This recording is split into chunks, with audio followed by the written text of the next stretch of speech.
If they have you wondering whether or not you'll be able to take your regular route to work or school this morning, we've got some answers for you. That's right. NBC6 reporter Morgan Thomas live from I-220 with the latest on how that winter weather is affecting our commuters this morning. Morgan, good morning to you. What's the status of the roadway right now?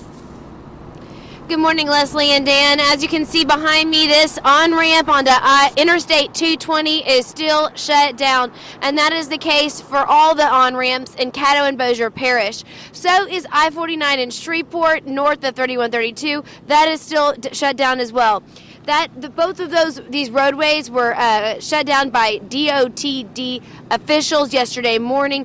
It's ultimately up to them to make that decision.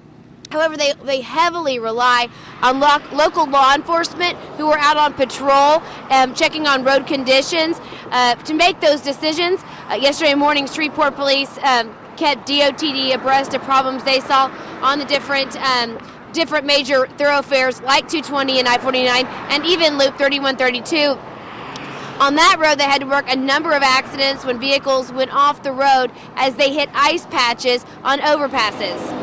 If they see something that's hazardous, our supervisors are going to make a call on whether to close that temporarily while we're forwarding that information on to DOTD.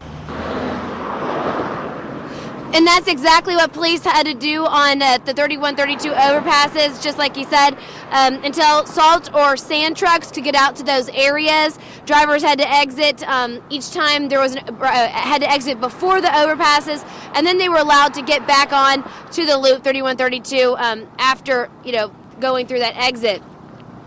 There's still two other, besides I-49 and I-220 behind me, there's still two other road closures. The Lake Bistineau Bridge in Bienville Parish and the Benton Overpass are still closed.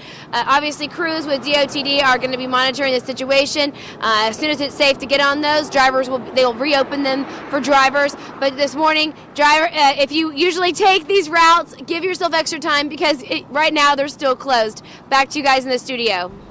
Morgan, thank you very much. When we learn about those roads reopening, we will pass it along to our viewers immediately. Appreciate you being out there this morning for us.